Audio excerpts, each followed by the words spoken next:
Welcome to Veterans Voice, where we highlight programs and services that support our veterans. I'm Christopher Kimble. Mental health in the veteran community is an issue that is becoming more openly discussed. We're joined by Bubba Millhouse, lead veteran coordinator, and Joshua Wathen, veteran coordinator at the PTSD Foundation of America. Welcome. Thank you for having us. How you doing? Thank you for being here. If you would, tell us a little about your military career. I was in the military for 6 years, from 2004 to 2010. I was a Special Forces weapons sergeant deployed to Afghanistan, and then came back and trained the Special Forces Police in Peru. I was on a mountain team with 12 other guys. We were responsible for about 450 Afghanis and Firebase Cobra, pretty much in constant contact with the enemy. Outstanding resume of an operator. If you would, the reason we're together today is to talk about PTSD. What is PTSD? PTSD stands for post-traumatic stress disorder. In the veteran and first responder community, you're hearing just PTS these days because it's an event usually that creates symptoms within your life. Doesn't necessarily mean that you have a mental disorder.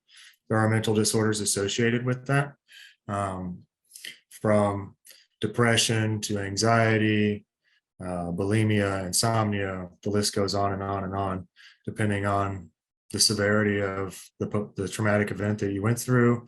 What your childhood was like has a lot to do with it. We often find that if veterans or first responders had a rough childhood and had traumatic events, then going to war or working on the streets tend to exacerbate those symptoms and make it worse. And beyond that, PTSD is, simply put, something that people that have been through trauma have to live with and learn how to deal with in order to function productively and with purpose. And how does PTSD relate to the issue of suicide among veterans? Typically, PTSD causes some sort of trigger. When a veteran or first responder gets triggered, the number one symptom that we see a lot is that they get angry. When they get angry, they don't want to hurt anybody around them, so they isolate. And when they isolate, depression tends to kick in, their support network is gone, and ultimately they decide that they don't want to be here anymore for whatever reason that is. And that's kind of the road that we see most often. It's not the only road, but it's the most often road that we see is that somebody with that guardian mentality that views themselves as the enemy. The other thing, if I can add with that, with PTSD, not just in the military, but first responder community, police, fire, EMS, there's a big stigma about PTSD. And I always say, in the fire department, at least, where I worked, PTSD was more taboo than having a sexual relationship with your own sister. A lot of people are scared to talk about it because, for me, for an example, as soon as I told everybody I had PTSD because I had been seeking help and I wanted to be able to help my coworkers, my brothers, my sisters, I came out saying that I had PTSD. All of a sudden, I'm blackballed. I walk into a room, everybody else walks out. And they're scared they're going to get it because they think it's something like the plague. So that leads into the isolation. They feel they don't have anyone to talk to, and they're having to go through it all alone. And it's easier to either overdose on drugs or eat a bullet. How is the PTSD Foundation of America working to address these issues? There's several ways that we help, especially our main thing is Camp Hope. It's a 6 to 9 month program for combat veterans. That it's an in-residency program. Not only do they have Narcotics Anonymous, Alcoholics Anonymous, because with PTSD, a lot of the drug and alcohol issues come into play because that's a self-medication, a way to self-medicate themselves. So it becomes an addiction. So we work on those problems with them. We also have licensed counselors and therapists that specialize in combat trauma. We do warrior groups for combat veterans as well as first responders outside of Camp Hope. We have those Tuesdays and Thursdays, and I can get you those addresses and times. We also do mentorships and companionships here at our office at the ranch. So any first responder or combat vet that is struggling, dealing with day-to-day life things, family things, or they've had a rough shift, they're able to come out here, and we have a staff of 5 right now that struggle with PTSD and are working a program, be it their combat vets or first responders, and they can come hang out with us. We talk to them, they help us out volunteering, running around city, picking up veterans that are in crisis, as well as just sitting down with them and actually having peer-on-peer, one-on-one type counseling session. Excellent. So you've covered some of the outreach programs. Let's tell me, what are some of the symptoms of PTSD? How would someone who's not familiar with maybe the EMS or military background, how would that person recognize the symptoms of PTSD in someone they love? Well, it's different for every person. So recognizing how your loved one normally behaves compared to how they're currently behaving is red flag number one. Generally, something's off. From there, outbursts, whether it's an anger outburst, bits of crying, isolation, any type of exacerbated emotions that just don't seem to fit the situation. And then correlating that with what have they been through? I hear a lot that spouses and family members will say, well, he just came back different. Okay, well, if that person came back different, is that metastasizing? Is it getting worse? Is it starting to come to the surface? Or just the opposite? Are they starting to withdraw? Are they not hanging out with the same friends? Do they not want to discuss anything with their loved one? Are they having problems with their relationship? And the way to help with that is to introduce them to an organization like ours or another veteran or first responder, because typically, I'm a perfect example. I don't do well listening to anybody except for somebody that's been where I've been when it comes to solving those types of problems. It's just a level of respect and relatability. And so one of the key issues is as a family member, you want to help so bad that you push and push and push, and really that can be detrimental to where you push your loved one away. Instead, if you can pull them towards an organization or a person that they value and respect, then they tend to open up more. And really, that's the first step of any of it is identifying what's going on inside that person, and then we can start to treat it. But Thank you. Until then, there's no info. The other thing is within our foundation, we have a family coordinator, and we also have family warrior groups for spouses and parents in the event they're struggling or they have secondary PTSD from their veteran or first responder. It's a warrior group for them, so they're in a room with other spouses that can relate and talk to them and maybe give them suggestions, give them resources and everything. So we do also cover the family member as well. Thank you, Joshua Wathen and Bubba Millhouse from the PTSD Foundation of America. We'll make sure your contact info is in our post after the show. Thank you, sir. After the break, we will learn how to become a first responder.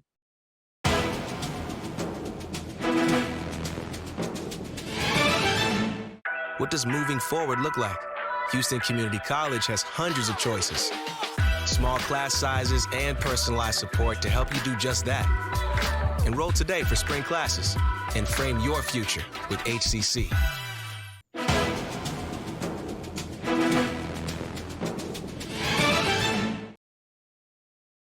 Welcome back to Veterans Voice. Many people join the military because of a desire to serve. One way to transfer that into civilian life is to be a first responder, like an emergency medical technician. Noshin Ferdous, communications medic with Austin Travis County EMS, joins us to talk about how to get started. Welcome to the show. Thank you so much for inviting us today. My name is Noshin with Austin Travis County EMS. Thank you. Tell us about the minimum requirements to join. Thank you.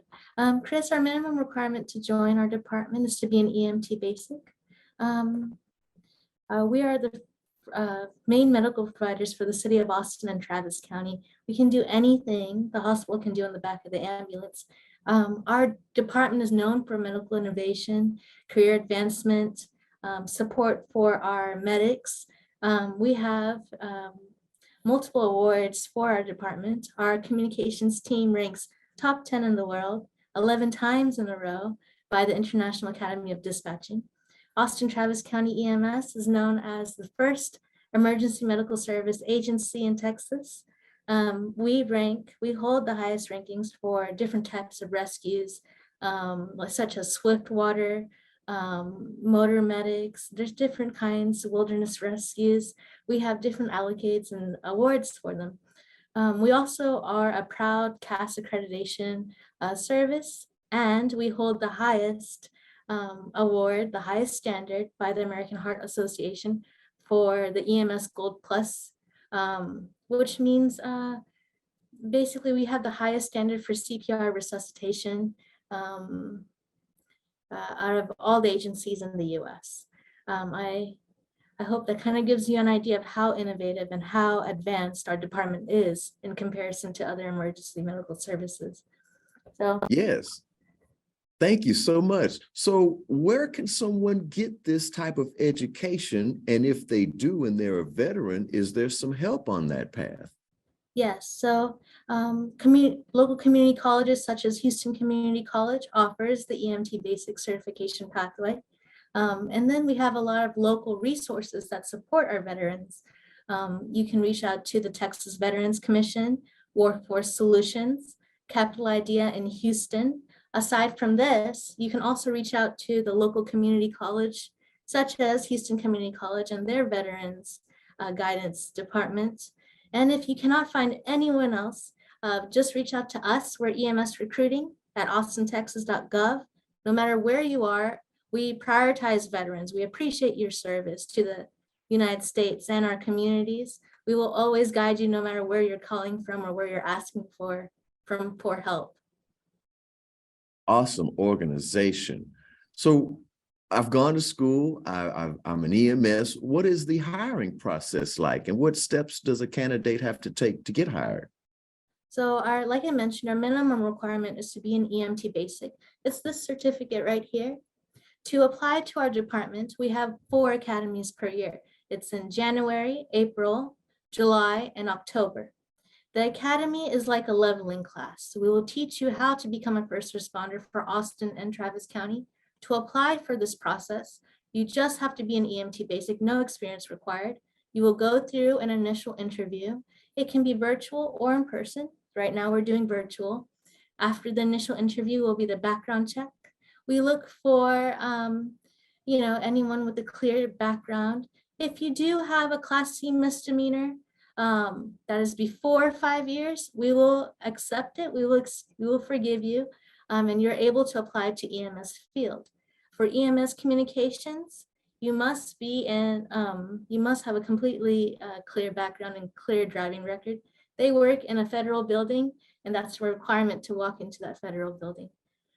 After the background check will be the psychological written exam, psychological interview. The interview can also be in person or virtual, whatever is to your comfort. The purpose of the interview is to find ways to support you. We want to know, if we put you in this position to be a first responder, how can we support you so you're more successful? And like the PTSD groups that spoke, we don't want you to struggle. We want you to be successful. So that's really the purpose. After that is one more interview and your final offer with Chief Lukritz. Chief Lukritz will meet with you and he will give you your job offer. I am amazed. What an incredible network of support. So my next question is what are the first few weeks on the job like? The first 8 weeks of your job will be at the EMS Training Academy. We're very supportive. If there's any type of science or practice that you don't know, we will take time to teach it to you. So if you've never done crike, or if you've never done CPR, if you don't know how to pull up someone, carry someone, we will teach all those skills to you. That way, when there is a true medical emergency, everyone is trained to the same level, whether they're a captain, commander, or a medic like me. When someone is truly in help, we know exactly what to do, and we can, start help right away.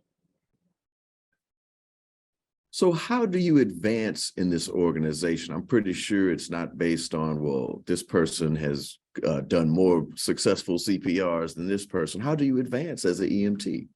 As I mentioned, the city of Austin and Austin-Travis County are very supportive to veterans.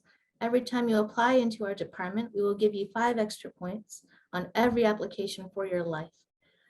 So all of our applications and promotions are exam-based on 100 points.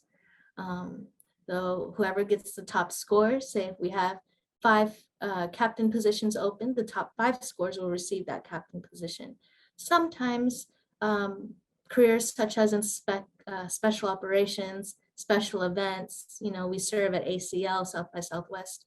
Those kind of positions also have a fitness exam, or maybe something else that you'll have to study extra for. You'll be told ahead of time. So every promotion might have something extra with it.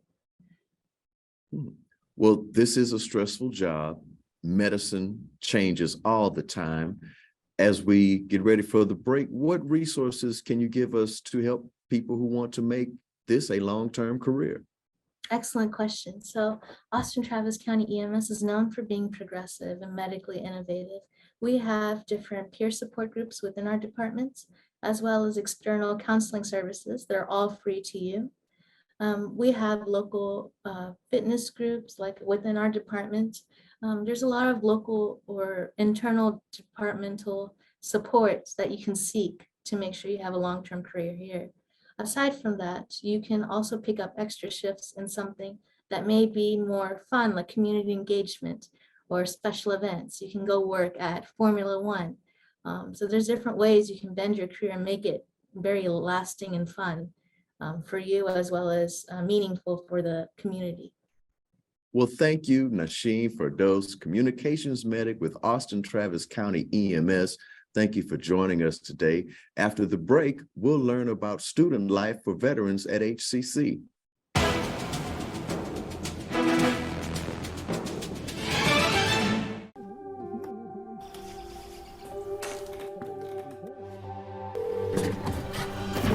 Where's your emergency?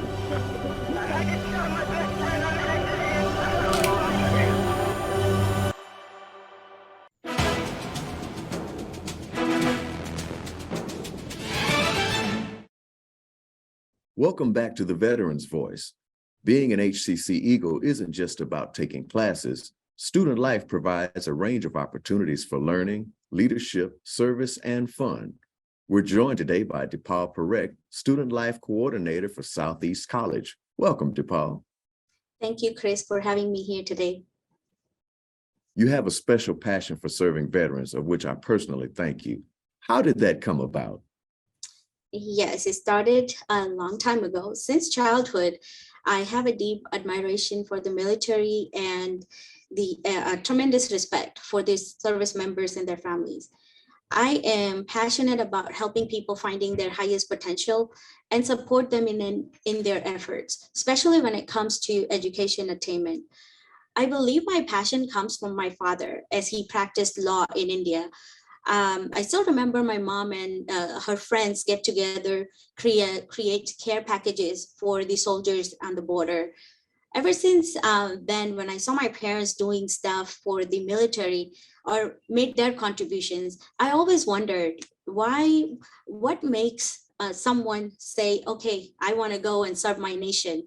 I'm willingly making the sacrifices. What would trigger that in someone to just get up and say, I'm going to go and join the armed forces? I've always wondered and I'm still figuring out like how, at what point someone feels that passion inside of them to go serve the military, to be part of the armed forces. They know they are going to miss out on family events. They're going to miss out on their children's milestones.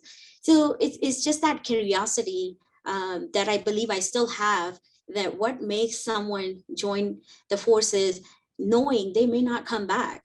And just thinking that makes my mind go crazy. Like, how do they, it takes special people to be able to say, I am going to willfully join the forces. And I guess that's what keeps driving my passion about serving the veteran community, and knowing the fact that someone is putting their life on the line so I can enjoy my life, be around with my loved ones, have time with my family. So it's just that it's very hard to explain for me verbally, but just from the bottom of my heart, I thank every service member out there, every veteran and their families for their sacrifices they're still making today. Thank you. Thank you for your heart. You're currently working on your doctorate and your research focuses on veterans. Tell us about that. Yes, so I am a doctoral candidate in the education leadership program, and the concentration is in higher education administration. With the passion I have for veteran advocacy, I did some research before deciding on my topic for the doctorate program. I've learned that several studies have indicated that veteran students are still, as of today, still underrepresented group in the public post-secondary institutions.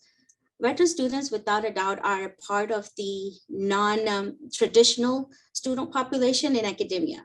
So I'm working on identifying or exploring different barriers that veterans in higher education encounter during their academic journey. For an institution to receive designation of being a veteran friendly, what does it mean? It doesn't mean that you just have a lot of veterans on campus. There, a lot more is involved to be able to really identify the institution as veteran-centric or veteran-specific or veteran-oriented because of the different support or services that they provide. And to see the impact of this support on the veterans' completion rates or retention rates. Because being in community college, we have a lot of veterans come to us, but then what happens to them? Are they here more than one semester? Are they here and completing their degrees? So those are the questions I have, and that's what I'm trying to get my hands on while doing my research.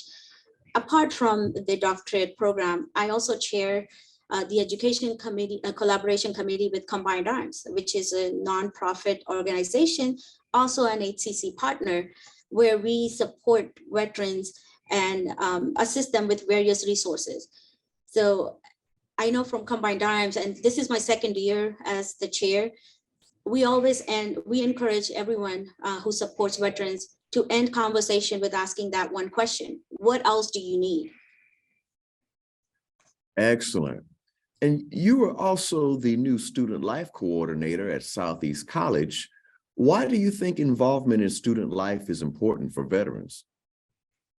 Yes, so as part of my doctorate program, we had to do a pilot study. And in my pilot study, I found that a lot of the veteran students are not aware of different resources that are available to them on campus. because of being a non-traditional, maybe because the veteran population is not the traditional 16 to 24-year-old students, they may feel like they're too old for this, or they, that doesn't apply to them. Being a student life coordinator allows me to bring this awareness, to reach out to these veterans and say, hey, you are a college student, you can come and utilize these resources that we have for every student, because it's the same. For example, veterans can come to the Student Life Center and utilize the Wellness Center. We have a state-of-the-art facilities around all HCC campuses.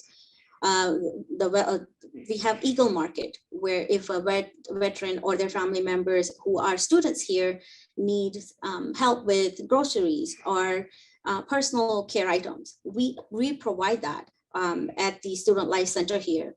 We have a meditation room. If someone just doesn't want, even though we have libraries that students can go utilize, sometimes you just need a room just to collect your thoughts, right? Just to 10-15 minutes of meditation.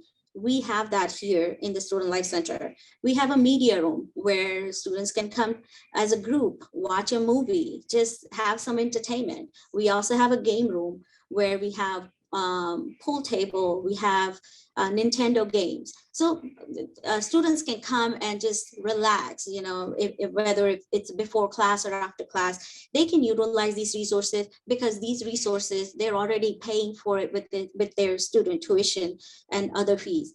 So they can definitely come utilize the area. We have different organizations that veterans can join, such as the SWOOP Leadership Academy. Veterans can come as guest speakers and encourage the new generation of student leaders, or they can become part of the student group and do different activities that they do. We have Student Government Association. We have the Student Veteran Association chapter for Houston Community College. They can come, they usually come and hold their meetings at the Student Life Center. We also do a lot of different activities throughout the month or throughout the semester in collaboration with different departments. For example, we collaborate with the counseling services to provide mental health resources. So veteran can come. Yes, veteran can come and utilize those services as well. Thank you, Dipal Parekh, for speaking with us today from the Student Life. If you'd like more information on any of the organizations and services you've seen on the program today, visit our website at hccs.edu/VeteransVoice. An audio version of this show is available on Apple Podcasts. Just search for the HCC TV Podcast Network and then hit the subscribe button. For everyone here at HCC TV, thank you for joining us on Veterans Voice.